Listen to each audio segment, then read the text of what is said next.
तेज खबर 24 में आपका स्वागत है। मैं तेज खबर 24 से आरिफ खान। आज हम आपके साथ खड़े हैं लाडली लक्ष्मी पथ में। हम आपको बताना चाहते हैं कि रीवा शहर में फैले अवैध कॉलोनियों के मकड़ जाल की पोल एक दिन की बारिश ने खोल कर रख दी है। एक दिन की बारिश से पूरा रीवा शहर बाढ़ की चपेट में आ गया। हालांकि बिहार नदी में जब पानी का उबाल आया तो बिहार नदी ने अपना दायरा बता दिया और बिहार नदी ने यह भी बता दिया कि उसकी सीमाएं क्या है और वो क्या कर सकता है। आप हमारे पीछे देखिए, हम आपको एक नज़ारा दिखा रहे हैं। ये बिहार नदी का तट है। ये करहिया पुल के ऊपर से हम आपको दिखाने की कोशिश कर रहे हैं। ये एक कॉलोनी बसाई गई है। ये कॉलोनी करोड़ों अरबों रुपए से निर्मित की गई है। शासन प्रशासन और अवैध कॉलोनाइजरों की गठजोड़ की ये कहानी, ये गिरी हुई बाउंड्री बयां कर रही है।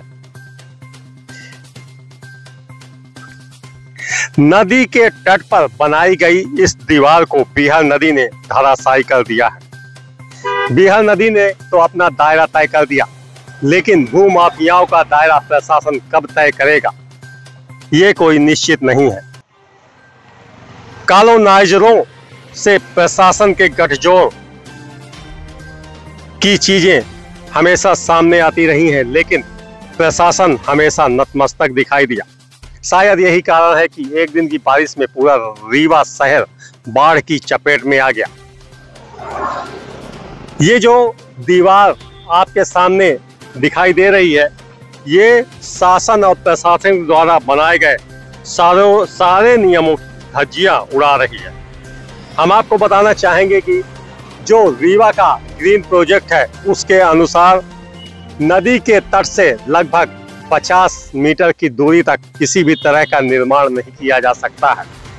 लेकिन यहाँ निर्माण क्या, ये तो नदी के ऊपर दीवार ही खड़ी कर दी गई, लेकिन शासन और प्रशासन पूरी तरह से आंख में पट्टी बांधकर ये नज़ारा देखता रहा। ये नज़ारा शांति रॉयल इस्टेट का है।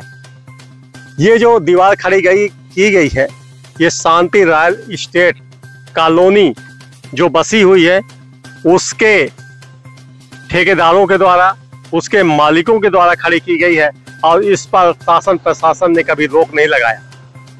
एक बार कार्रवाई देखने को मिली थी जब यहाँ प्रशासन आया था और नदी के तट पर कार्रवाई की थी। हाँ, आप इसके अपोजिट साइड देखिए, ये शाही अपार्टमेंट, ये नदी पुल के दूसरी ओर शाही अपार्टमेंट है।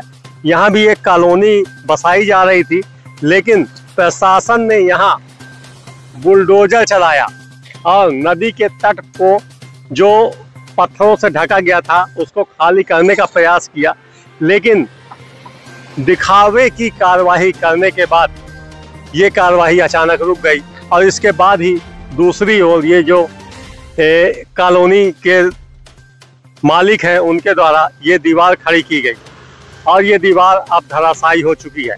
हालांकि इसे प्रशासन ने नहीं गिराया है, इसे बिहार नदी की धारा ने बहा दिया है और अब जो भी दीवार खड़ी हुई है वो किसी भी समय धराशायी हो सकती है। रीवा अवैध कॉलोनियों का निर्माण हो रहा है। इसके पहले भी कार्यवाही के नाम पर कभी कॉलोनी के अंदर जेसीबी से एक नाली खोद दी जाती है, कभी कोई गेट गिरा दिया जाता है, लेकिन जो कठोर कार्रवाई है वो आज तक नहीं हुई। आखिर ऐसा क्यों? जबकि रीवा शहर में, रीवा जिले में और ग्रामीण क्षेत्रों में जो भी कॉलोनियां बसाई जा रही हैं, सभी कॉलोनियां अवैध हैं, क्योंकि जो नियम कॉलोनी बसाने के लिए जरूरी होते हैं उसमें से कोई भी कॉलोनाइजर नियम का पालन नहीं करता।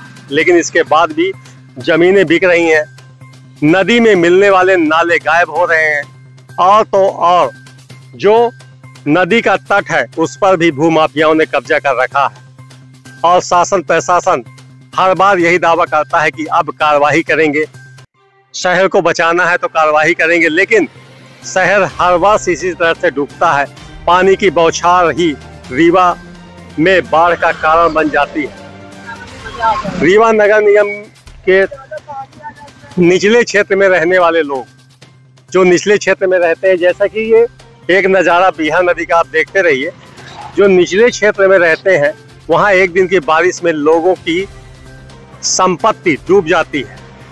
कारण मात्र इतना है कि जो प्राकृतिक नाले थे वो सब गायब हो चुके हैं। बिहार नदी का उफान थम चुका है,